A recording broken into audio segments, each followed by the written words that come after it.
Well, there's nothing quite as striking as an orchid in bloom.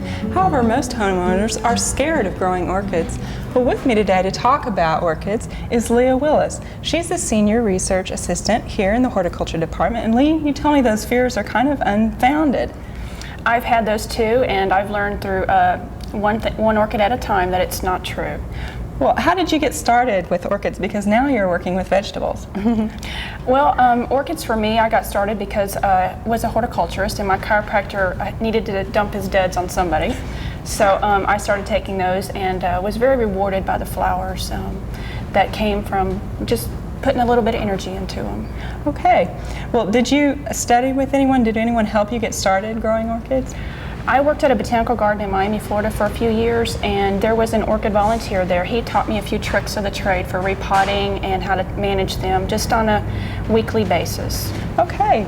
Well, you've got some gorgeous specimens here, and if you kind of want to explain what they are and how to take care of them a little. Okay, we have this first yellow one here is called an oncidium, and there are different types. This happens to be a yellow flowering one. There are also red and whites. And the oncidium, along with a few of the others, they have a pseudobulb here, which allows for some water storage, and that helps me for the way I maintain them. And then this is a dendrobium. There are many different colors of those. They range in whites and purples. Okay. And then over here we have a cattleya. Cattleyas are the most commonly known, and they have a wide range of flower colors and also fragrance. And they too have the pseudobulbs down here, which helps with water management. Okay, now you mentioned before these are all very easy to take care of, and what's your criteria for an orchid?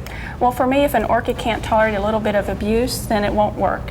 And so the ones that I have are ones that work with inconsistent management. Okay, that's good news for us.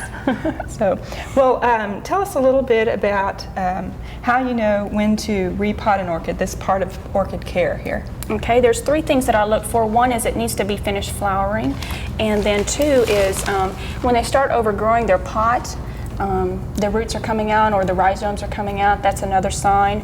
And the third sign is if the media starts to break down, it becomes really tight and the roots don't have the opportunity for the air movement that they need. Orchids are an epiphyte originally. They come from the rainforest in South America and Central America, and they're used to growing where there's lots of moisture, humidity, and then also a lot of air drainage. Okay. Well, when you decide that one needs potted up, what supplies do you need for that? Okay, usually I use the clay orchid pots. They have the slits in the bottom which allows for good air drainage. Plastic pots are another option. And then two other things that are used. One is the tree fern bark, where an orchid can be tied to the bark, maybe using a little sphagnum moss to get it started.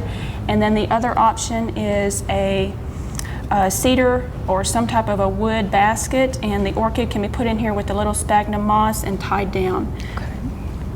So, but you like to use the clay pots? I prefer the clay pot, and then in the clay pot I usually put something in the bottom that allows for good air drainage, and I use the peanuts, charcoal, or broken clay pot pieces can also be used. And I usually fill it about 1/4 or 1/3 of the way in the bottom with that. Okay. And then other supplies include orchid mixes. There's many different kinds of orchid mix, and they can be just plain bark or plain pumice, but I choose to, as a beginner or amateur orchid grower, I use a mix that's already pre-made that's available at local garden stores. It includes tree fern bark, and then it also has just regular fir bark in it of different sizes. Whatever is available is what I usually pick up. And then the third item in this mix is pumice. Okay, so that's a very well-drained media then. And then the last couple items for orchid potting is they need clips. They need some way to be stable to allow the roots time to get started. Okay. And then also a label so that I can keep up with what I'm growing. Right, very important. All orchids look the same when they're not flowering. So once we've got all our supplies together, how do you know, that you've got 2 orchids here, what are you looking for when you want to pot them up? Okay, this orchid just had too many in the pot, so this is like a little group of orchids, and pretty much it's just propagation, trying to thin out what's already existing, and there's too much. The other option is taking the rhizome. This is from a cattleya, and it doesn't look like much, but it has a bud on it that's ready to start growing, and also it has enough base here which allows for a clip to fit over. So these two are ready to be potted up. Okay. So now the steps to potting up.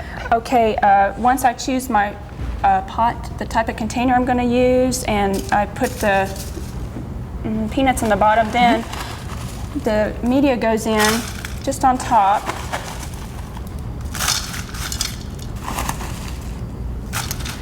And mash that down a little bit for some stability. And then I put in the rhizome. Now on this rhizome, well, most rhizomes, they have a growing point, and this is the old point here. So I want to put the growing point out in the middle of the pot and the old part up against the pot. So now it's going to grow and fill this part of the container. And then I will put the more media around it. So you've got this about how far from the top of the pot do you want to put this rhizome in there? I would say probably about half to 1 inch. That allows some room, more room for the roots, the closer to the top that I can get. Okay. And it allows the clip to fit on it very nicely when it comes time. Now this is a pretty tight media that I'm using, so I don't have to do a lot of mashing on it to get it tight. If I had a lot of tree fern, that tends to need to be pressed down a lot more. Now once the rhizome is placed in, the media does not need to be over the top of it. Okay. And then I need to clip it down so that it'll have some stability. These clips come pre-packaged from local garden centers, as does most of the other supplies that I have here. And that will be all it needs. Now for labeling the plant, I like to use wire and place it around the stem.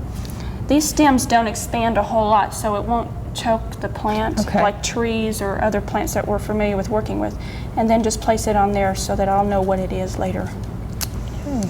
Now the next step, it just needs to be drenched real well to allow all this to get moisture and to get started. And if there's any sign of disease, it'd be a good idea to use a fungicide also in the first watering. Okay, well now that we've got it all potted up and it's ready to go, what are some of the things to care for it, like watering and fertilization and things like that? Okay. Well, orchids will take as much care as a person wants to give them, but pretty much they need to be, the ones with pseudobulbs can be watered less than those that don't have these little bulbs here. Okay. Now, those I usually water about once or twice a week, but they'll tolerate more than that even.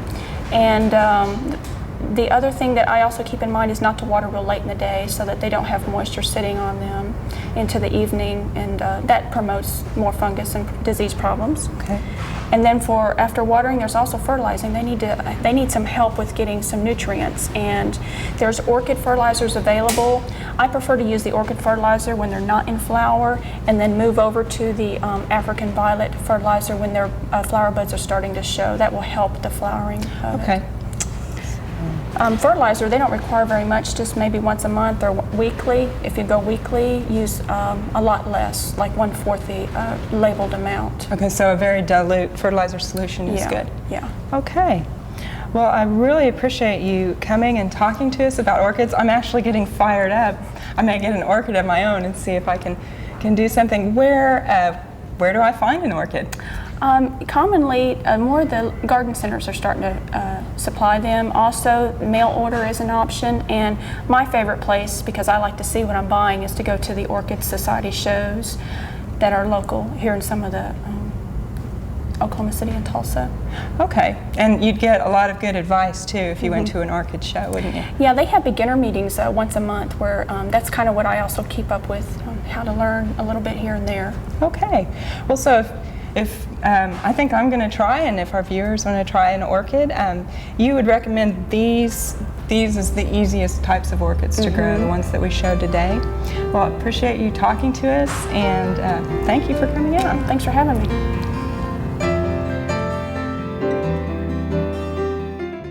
We hope you enjoyed this video. It's part of our Oklahoma Gardening YouTube channel.